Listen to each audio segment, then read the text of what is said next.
दोस्तों, आप सभी का हमारे चैनल अक्सर की आवाज़ 2 में हार्दिक स्वागत है। अगर आप सबको हमारी कहानी अच्छी लगे तो प्लीज़ चैनल को लाइक, शेयर एंड सब्सक्राइब करना न भूलें। हमारी आज की कहानी है ईश्वर का इंसाफ। माँ बेटे को झन्नाटेदार 2 थप्पड़ लगाती हैं और कहती हैं, तुझ जैसी औलाद को तो पैदा होते ही मर जाना चाहिए था। तूने हमें बेघर करके अच्छा नहीं किया। तुम दोनों को तो ऐसा कोर्ट में घसीटूंगी कि जिंदगी भर कोर्ट के चक्कर काटोगे। अपनी माँ का ये रूप देख बेटा बहू के होश उड़ गए। ये कलमुही बुढ़िया और वो मनहूस बूढ़ा, ये दोनों ने मुझे तो बस नौकर बना कर रखा है। पूरे दिन बस खटिया तुड़वा लो इन बूढ़े बुढ़िया से। काम के एक नहीं, ये लोग क्या सोचते हैं कि इनका बेटा इनकी सेवा करता है, लेकिन सच तो केवल मैं ही जानती हूँ। और वैसे भी मैं तो तंग आ गई थी दोनों सास ससुर की सेवा करते करते। अब जान छूट जाएगी मेरी। सुबह से लगी हुई हूँ, अभी भी पैकिंग खत्म होने का नाम नहीं ले रही। हाय राम, कितना सामान है दोनों का। इतनी छोटी छोटी चीज़ें भी रखी हुई हैं, यह भी कोई संभाल कर रखता है। कनक अपने सास ससुर का सामान पैक कर रही थी और साथ ही बड़बड़ा भी रही थी। तभी उसके पति राज का फोन आ जाता है। कनक, तुमने सब सामान पैक कर लिया? अच्छे से देख लो, कुछ छूटा तो नहीं है। वो अम्मा की दवाई और बाबूजी के गरम मोजे भी जरूर रख देना, और अम्मा के लिए वो खट्टी मीठी गोली जो वो खाने के बाद खाती हैं वह भी जरूर रख देना। राज ने फोन पर अपनी पत्नी से कहा। हाँ राज, मैंने सब अच्छे से रख दिया है। फिर कुछ सामान छूट भी गया तो क्या, वहाँ भी सब मिलता है। वैसे भी अम्मा और बाबूजी वहाँ इतने लोगों के साथ रहेंगे, कुछ चीज़ें आपस में भी शेयर कर लेंगे। उन्हें वहाँ कोई तकलीफ नहीं होगी। तुम बेकार ही इतनी चिंता कर रहे हो। कनक तुनक कर बोली तो राज की बोलती बंद हो गई। राज ने अब कनक की हाँ में हाँ मिलाते हुए फिर से कहा, अच्छा ठीक है, मैं शाम को घर आता हूँ और कल सुबह इन्हें छोड़ आएंगे। वैसे भी अपने 7 दिन बाद के टिकट हैं, पर सारा घर समेटने में और सामान बेचने में समय तो लग जाएगा। ठीक है, यह कहकर कनक ने फोन रख दिया। दोनों सास ससुर बरामदे में बैठे हुए थे और बहू सास ससुर के कमरे में उनकी पैकिंग कर रही थी। जब कनक पैकिंग करके बाहर आ जाती हैं तो दोनों सास ससुर एक दूसरे का सहारा लेकर धीरे धीरे चलकर अपने कमरे में चले जाते हैं। कुछ देर के बाद कनक चुपचाप अपने सास ससुर के कमरे में चाय लेकर गई। दोनों बहुत ही वृद्ध और बीमार थे, उनसे ज़्यादा बोला भी नहीं जाता था। एक बार कहीं बैठ गए तो बैठ गए, फिर जल्दी से उनसे उठा भी नहीं जाता था। दीनानाथ जी 80 के पार होंगे और कलावती जी 75 के पार थीं। अब बुढ़ापे में दोनों ही एक दूसरे का सहारा थे। दीनानाथ जी को दमे की बीमारी थी और कलावती जी डायबिटीज की मरीज थीं। दोनों ही बस दवाओं के सहारे अपने दिन गुजार रहे थे। दोनों का एक ही बेटा है राज, जो शादी के 16 साल बाद हुआ था, और जब तक राज बड़ा हुआ वो दोनों काफ़ी बूढ़े हो चुके थे। शादी के इतने साल बाद मिले संतान सुख से दोनों खुश थे। कलावती जी अपने बेटे को पलकों पर बिठा कर रखती थी। उसके मुंह खोलने की देर होती और वो चीज़ हाजिर हो जाती। वो शुरू से ही पढ़ने में बहुत होशियार और ऊंचे सपने देखता था। राज का एकमात्र सपना था, वो विदेश जाकर नौकरी करना चाहता था। उसके पढ़ाई के लिए दीनानाथ जी ने दिन रात एक कर दिए थी, और कलावती जी ने इसी बेटे की पढ़ाई के लिए अपने गहने तक बेच दिए थे। उनके पति ने उन्हें समझाया भी था कि गहने बुढ़ापे के लिए रख लें, पर वो अपने बेटे के प्यार में अंधी थी। परंतु दीनानाथ जी ने साफ मना कर दिया था कि वो राज की पढ़ाई के लिए बैंक से कोई कर्ज नहीं लेंगे। कलावती जी उनसे बहस करती रहती थी कि बच्चों को पढ़ाना हर माता पिता का फर्ज होता है। अगर बच्चे खुद कर्ज चुकाएंगे तो उन्हें लगेगा कि माता पिता ने उनकी पढ़ाई के लिए कुछ नहीं किया। दीनानाथ जी अपने फैसले पर अटल थे। अपने पति का निर्णय सुनकर कलावती जी अपने पति से कहती हैं कि सभी लोग बच्चों की पढ़ाई के लिए बैंक से कर्ज लेते हैं, हम कोई अनोखे नहीं हैं। दीनानाथ जी अपनी पत्नी को उत्तर देते हुए कहते हैं, तूने घर भी गिरवी रखवा दिया है, अब हमारे पास बुढ़ापे के लिए कुछ बचा ही नहीं है, हम पूरी तरह से राज पर निर्भर हो जाएंगे। दीनानाथ जी ने उन्हें बहुत समझाया था, पर कलावती जी को पूरा भरोसा था कि उनका बेटा हर तरह से उनकी सेवा करेगा, देखभाल करेगा। वो औरों की तरह तो बिल्कुल भी नहीं है। मुझे अपने बेटे पर पूरा भरोसा है। उन्होंने राज को विदेश में उच्च शिक्षा के लिए भेज दिया। राज वहां 2 साल पढ़कर फिर भारत आ गया, लेकिन वो फिर से विदेश जाना चाहता था। वो भारत की ही लड़की से शादी करना चाहता था। राज ने कनक को उसकी खूबसूरती के कारण पसंद कर लिया और जल्दी ही दोनों ने शादी कर ली। अब एकदम से तो विदेश जाना संभव नहीं था। अपने ही देश में नौकरी करके राज बाहर भी नौकरी तलाश रहा था। कनक कुशल गृहिणी थी और घर को अच्छे से संभाल लेती थी, लेकिन उसको अपने घर में सास ससुर खटकते थे। उन दोनों के कारण वो बड़ी परेशान रहती थी। अभी तो शादी को थोड़ा ही समय हुआ है, अभी से इन दोनों की कितनी सेवा करनी पड़ रही है। मेरी तो जिंदगी ही खराब हो गई। मैं तो तुमसे शादी करके पछता रही हूँ।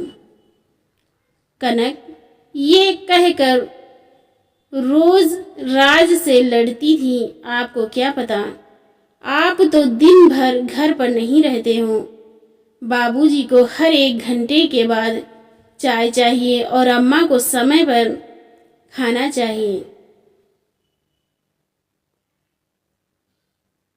इंसुलिन के इंजेक्शन भी लगाओ, समय पर नाश्ता खाना दो। मेरा तो जीना ही मुश्किल हो गया है। मैं तो अपनी जिंदगी ही नहीं जी पा रही हूँ, बस तुम्हारे माता पिता की सेवा करती रहती हूँ। तुम अपने लिए पत्नी लाए हो या इन लोगों के लिए मुझे नर्स बनाकर लाए हो। राज भी इस रोज रोज की चिकचिक से परेशान हो गया था। एक दिन राज के ऑफिस में पार्टी थी, दोनों को पार्टी में जाना था। उस दिन कनक बहुत खुश थी। उसने जैसे ही तैयार होने के लिए सोचा तो राज ने टोक दिया, पहले बाबूजी और अम्मा के लिए खाना बना कर रख दो और अम्मा को इंसुलिन दे दो, खाना खिला दो, फिर चलते हैं।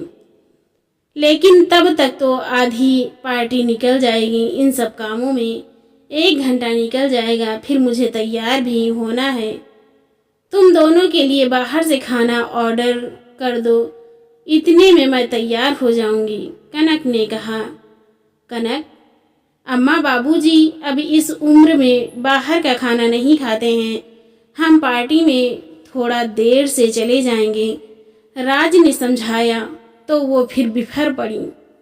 तुम अकेले ही चले जाओ, अब मैं तुम्हारे साथ में नहीं जाऊंगी। मेरी तो जिंदगी ही खराब हो गई है, कोई खुशी मेरे जीवन में नहीं मिली। तुम अपने अम्मा बाबूजी की सेवा करवाने मुझे ब्याह कर लाए हो क्या?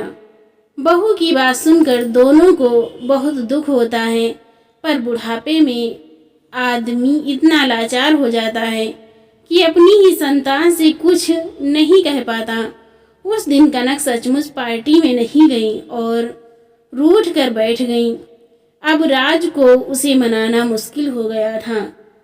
तुम अपने माता पिता को कहीं और क्यों नहीं छोड़ देते हो?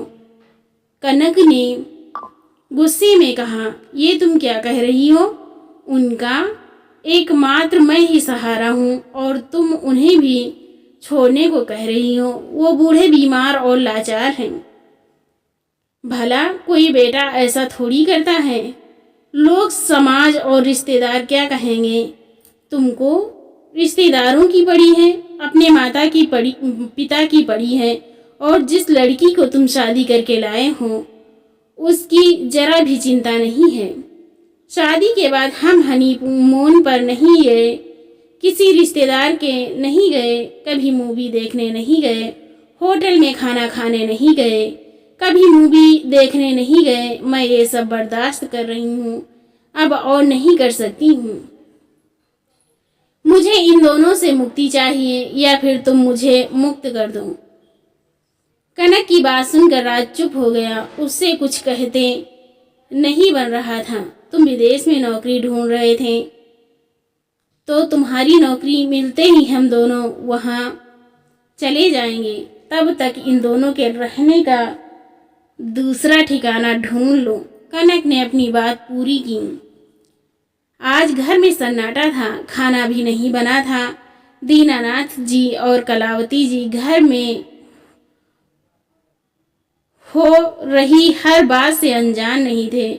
वो बेटे की मजबूरी समझ रहे थे, पर वो भी तो मजबूर थे। शादी के इतने सालों बाद ईश्वर ने संतान दी और उसी संतान पर अब उनका कोई हक नहीं है। शादी के बाद क्यों बेटों पर कोई हक नहीं रहता? वो कैसे कहते हैं कि हमें तो तेरे ही साथ रहना है, तेरे बच्चों का सुख देखना है। इन बूढ़ी आँखों को बहुत कुछ देखना बाकी है। अगली सुबह राज ऑफिस चला जाता है। वहाँ लैपटॉप पर मेल चेक करता है तो देखता है उसकी विदेश में नौकरी पक्की हो गई है। कंपनी वाले अच्छा पैकेज दे रहे हैं। वो बहुत खुश होता है क्योंकि उसका सपना पूरा हो रहा था। घर पर कनक को फ़ोन करके ये खुशखबरी देता है तो उसका चेहरा खिल जाता है और वो ये सोचकर खुश होती है कि अब तो उसे सास ससुर की सेवा से मुक्ति मिल जाएगी। शाम को घर आते वक्त राज मिठाई का डिब्बा लाता है और अपने माता पिता को ये खुशखबरी देता है। दोनों उसे बहुत आशीर्वाद देते हैं और दोनों की आंखों में आंसू आ जाते हैं। ये आंसू खुशी के भी थे और गम के भी थे। बेटी की प्रगति देखकर वो खुश थे, पर उससे दूर होने का उन्हें गम था। उन्हें पता था बेटे बहू उन्हें छोड़कर चले जाएंगे। दोनों माता पिता बहुत उदास हो गए थे। उन्हें रह रहकर यह चिंता सता रही थी कि उनके बेटा और बहू उन्हें छोड़कर चले जाएंगे। दीनानाथ जी और कलावती जी एक दूसरे को सांत्वना दे रहे थे और समझा रहे थे, परंतु उनके हृदय में बहुत बेचैनी हो रही थी। उधर कनक आज बहुत खुश थी और सब रिश्तेदारों को फोन करके ये शुभ समाचार सुना रही थी। अभी राज के जाने में 1 महीना बाकी था और कनक ने जाने के लिए पैकिंग शुरू कर दी थी। अम्मा, बाबूजी, आपने घर में कितना कबाड़ इकट्ठा कर रखा है। उफ, इतना सब सामान बेचने में बहुत वक्त लग जाएगा। ये सुनकर कलावती जी बोलती हैं, बहू, जिसे तुम कबाड़ कह रही हो वो मेरी इतने सालों की गृहस्थी है। हर लड़की जब परिवार में शादी होकर आती है तो वो एक एक चीज खरीद कर घर को संजोती है, संवारती है। इस उम्र के बाद उससे उसकी यादें जुड़ जाती हैं। आज तुम्हारे लिए कबाड़ हो गया है। अभी वक्त तुम्हारा है, तुम कुछ भी कह सकती हो। मम्मी जी, अब आपको इस बुढ़ापे में क्या करना है इस सामान का? मुझे घर का यह सारा सामान बेचना होगा, लेकिन बहू विदेश तो तुम दोनों जा रहे हो, हम तो यहीं रहेंगे, हम जैसे तैसे रह लेंगे। घर का सामान बेचने की ज़रूरत क्या है? मम्मी जी, राज ने ये घर बेचने का फैसला लिया है और आप लोगों के लिए नया घर देख लिया है। वहाँ पर ये सारा सामान काम में नहीं आएगा। राज ये घर कैसे बेच सकता है? घर तो इनके नाम पर है। वो मम्मी, घर के कागज पर मैंने पापा से साइन करवा लिए थे। अब हमें विदेश जाना है तो रुपये तो चाहिए, वहाँ भी घर लेना है। मैंने बैंक से घर छुड़वा लिया था और उसे बेच दिया है। कमरे में आकर राज ने कहा तो दीनानाथ जी हैरान रह गईं। कांपते शब्दों में इतना ही कहा, तूने हमें धोखा दिया, धोखे से मेरे साइन ले लिए, तूने हमें बेघर कर दिया। तू तो जा रहा है तो हम अब कहाँ रहेंगे। मैंने आप लोगों के लिए बहुत अच्छा इंतजाम कर लिया है। शाम को ऑफिस आकर बात करता हूँ। और वो अपने ऑफिस चला गया। राज शाम को ऑफिस से घर आता है और अपने माता पिता के कमरे में जाता है। मम्मी पापा, हम दोनों तो विदेश जा रहे हैं। अब वापस जल्दी तो आना नहीं होगा और आप दोनों की जिम्मेदारी मुझ पर है। तो मैंने सोचा है वहाँ जाने से पहले आपके लिए हर इंतजाम कर लूँ। आप लोगों के लिए मैंने वृद्धाश्रम में बात कर ली है। ये कल सुबह आपको वहाँ छोड़कर आ जाऊँगा और फिर 7 दिनों के बाद मैं और कनक विदेश चले जाएंगे। और फिर आप लोग हमारे साथ वहाँ विदेश में तो नहीं रह सकते थे, इसलिए यही व्यवस्था कर दी है।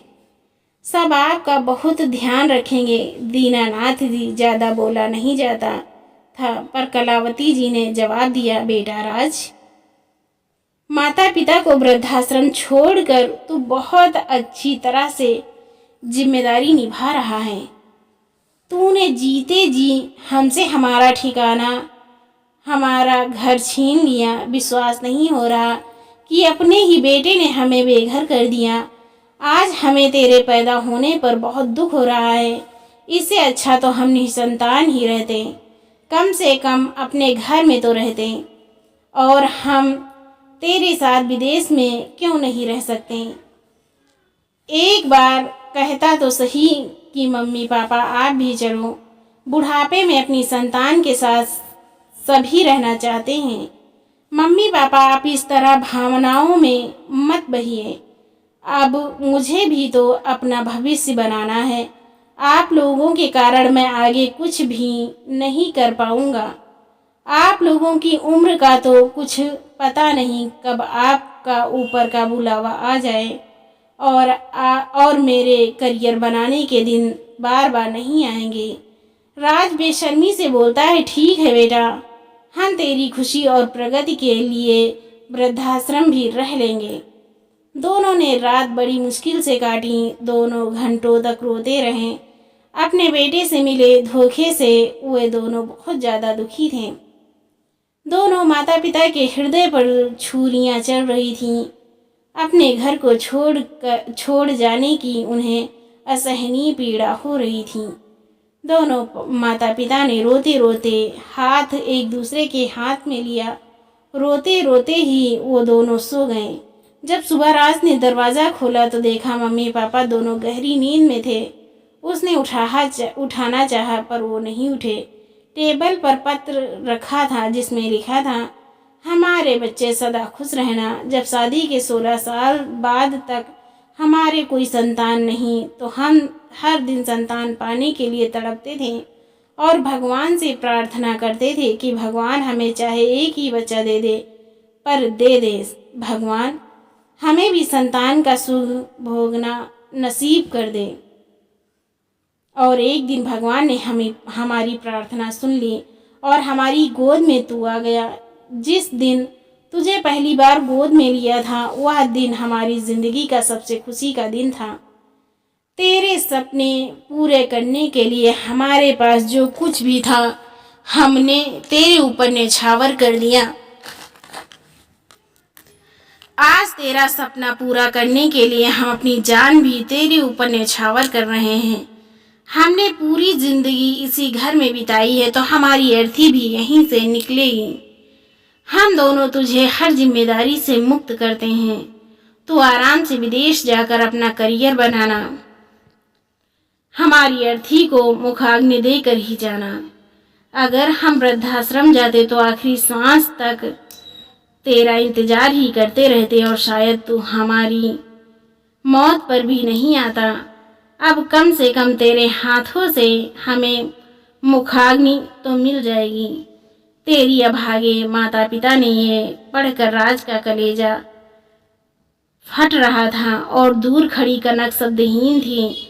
अपने सपने पूरे करने के लिए स्वार्थी बच्चे किसी भी हद तक जा सकते हैं। जो माता पिता अपनी संतान की खुशी और प्रगति के लिए हर दुख सहन कर लेते हैं, वो आखिरी सांस तक ये ही चाहते हैं कि कैसे भी करके उनकी संतान सुखी रहे। पर जब वो ही संतान दुख देती है तो वो सहन नहीं कर पाते हैं। कृपया करके अपने सपने पूरे करने के लिए अपने माता पिता को दुख मत दीजिए। सपनों के पीछे भागते भागते इंसान अपना सब कुछ पीछे छोड़ जाता है और जब वह पीछे पलट कर देखता है तो उसके हाथ कुछ भी नहीं लगता। वह प्रगति जो उसने अपनों को पीछे छोड़कर हासिल की है, उस प्रगति का कोई मतलब नहीं रह जाता। अगर उसके साथ उसके अपने नहीं हैं तो दोस्तों, दीनानाथ जी और कलावती जी ने जो अपने बेटे बहू के साथ किया वो सही था या गलत, अपनी राय कमेंट करके ज़रूर बताएं। कहानी पसंद आई हो तो चैनल को सब्सक्राइब करें, वीडियो को लाइक करें। फिर मिलते हैं एक नई कहानी के साथ। बहुत बहुत धन्यवाद। Thanks for watching.